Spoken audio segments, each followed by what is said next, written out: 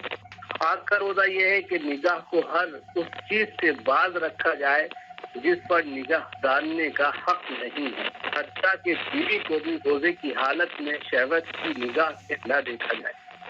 کان کا روزہ یہ ہے کہ اس کو تمام ناجائز چیزوں کے سننے سے بچایا جائے، مثلاً فحش کلامی، غیبت وغیرہ۔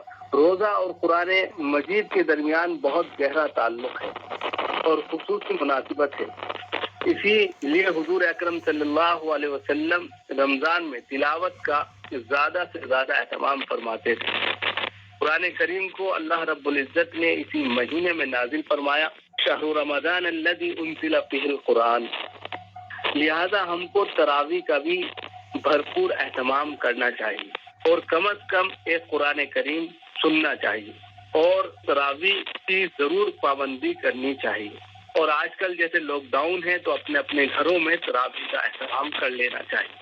روزہ رکھنے کے ساتھ ساتھ روزہ افطار کرانے کا بھی اہتمام ہونا چاہیے، لیکن آج کل افطار اور افطار پارٹی کا اہتمام بالکل نہیں ہونا چاہیے، اس لیے کہ بھیڑ کی وجہ سے کرونا وائرس پھیل سکتا ہے۔ اپنے اپنے گھروں میں اس کا انتظام کرنا چاہیے۔ اس پر اللہ رب العزت نے بہت اجر و ثواب رکھا ہے۔ یہ ضروری نہیں ہے کہ پیٹ بھر کے کھانا کھلایا جائے، بلکہ کھجور یا ایک گھونٹ شربت یا پانی سے سچے دل کے ساتھ افطار کرا دینا بھی بے حساب ثواب رکھتا ہے۔ مزید جتنی بھی نیکی ہو سکے یا نیک کام کر سکتے ہو کریں، اور اللہ نے ان کے کرنے کی استطاعت آپ کو دی ہو تو خوب کر لیا کریں، مثلاً نمازوں کا اہتمام، نوافل کی طرف توجہ، قرآن کریم کی تلاوت، رات میں تہجد کے لیے اٹھنا، توبہ و استغفار کی کثرت، کلمہ شہادت کی گواہی، جنت کا سوال اور جہنم سے پناہ چاہنے کے ساتھ ساتھ سخاوت سے اللہ رب العزت کی خوشنودی حاصل کرنی چاہیے۔ خلاصہ کلام یہ ہے کہ روزہ در حقیقت نفسانی خواہشات کا توڑ، دل کی پاکیزگی، اندر کی صفائی، خلوص کا بہترین مظہر اور اللہ کی رضا کا بہت ہی اچھوتا طریقہ ہے۔ بندہ صرف رب کے لیے بھوکا رہتا ہے، اس کی خوشنودی حاصل کرنے کے لیے راتوں کو تراویح پڑھتا ہے، سحری کا اہتمام کرتا ہے اور پھر دن بھر بھوکا رہ کر اس کا دل خوب صاف ہو جاتا ہے۔ گناہوں کے شہر ویرا میں نیکیوں کی فصلیں باہر آ جاتی ہے۔ اور یہ بات ہمیشہ پیش نظر رہے کہ اللہ تعالیٰ جس طرح ہمارے رکوع و سجود، ہماری تکبیر و تسبیح سے بے نیاز ہے، اسی طرح اسے ہمارے بھوکے اور پیاسے رہنے، ہمارے روزہ و تراویح، ہماری سحری و افطار کی بھی کوئی ضرورت نہیں ہے۔ یہ تمام امور صرف اور صرف ہمارے ہی نفع اور فائدے کے لیے ہیں۔ آخر میں لاک ڈاؤن کے پیش نظر رمضان المبارک کے روزوں اور تراویح کے لیے خصوصی ہدایات ہیں۔ حضرات، جیسا کہ آپ جانتے ہیں کہ اس بار کورونا وائرس کی وجہ سے پورے ملک میں بلکہ پوری دنیا میں لاک ڈاؤن ہے، اور یہ پہلا ایسا رمضان ہے کہ جب پورے تمام جگہ کی عبادت گاہیں بند ہیں۔ ایسے میں رمضان المبارک کا آغاز ہو رہا ہے تو ہمیں چند امور پر احتیاط برتنی چاہیے جو حکومتی سطح پر پیش کی گئی ہیں۔ نمبر 1، سب سے پہلے تو بغیر کسی شرعی عذر کے روزہ کوئی بھی شخص نہ چھوڑے، اس کو روزہ رکھنا چاہیے۔ نمبر 2، حسب معمول 5 وقتہ نماز با جماعت اپنے اپنے گھروں میں ہی ادا کر لیں، مسجد ہرگز نہ جائیں۔ نمبر 3، نماز تراویح گھر پر ہی ادا کر لیں، اور نماز تراویح پڑھنے کے لیے آس پاس کے لوگوں کو اکٹھا نہ کریں، بھیڑ جمع نہ کریں۔ خصوصاً رمضان المبارک کے دن اور رات میں باہر گھومنے پھرنے سے پرہیز کیا جائے، اس سے کورونا وائرس پھیلنے کا خطرہ ہے۔ اسی طرح خرید و فروخت کے تعلق سے حکومتی سطح پر جو احکامات جاری کیے گئے ہیں ان کی ہر شخص کو مکمل پابندی کرنی چاہیے۔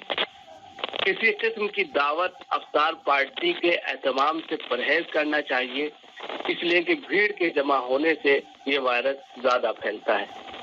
رمضان المبارک کے ایام میں ضرورت مندوں کی خبر گیری، اپنے رشتہ داروں، پڑوسیوں اور غیر مسلم مستحقین کا بھرپور تعاون کریں، اور حتی الامکان جتنا ہو سکے جو بھوکے پیاسے لوگ ہیں ان کی مدد کریں۔ رمضان المبارک کی مبارک ساعتوں میں خصوصاً افطار اور تہجد کے وقت پورے عالم کے لیے، پوری دنیا کے لیے اور خاص طور سے اپنے ملک عزیز ہندوستان کے لیے موجودہ صورتحال سے نجات حاصل کرنے کے لیے دعاؤں کا اہتمام کریں کہ اللہ تعالیٰ جلد سے جلد کورونا وائرس سے سب کی حفاظت فرمائے اور ملک ہندوستان کی رفتار کو اور اس کی ترقی کو پھر سے گامزن فرمائے۔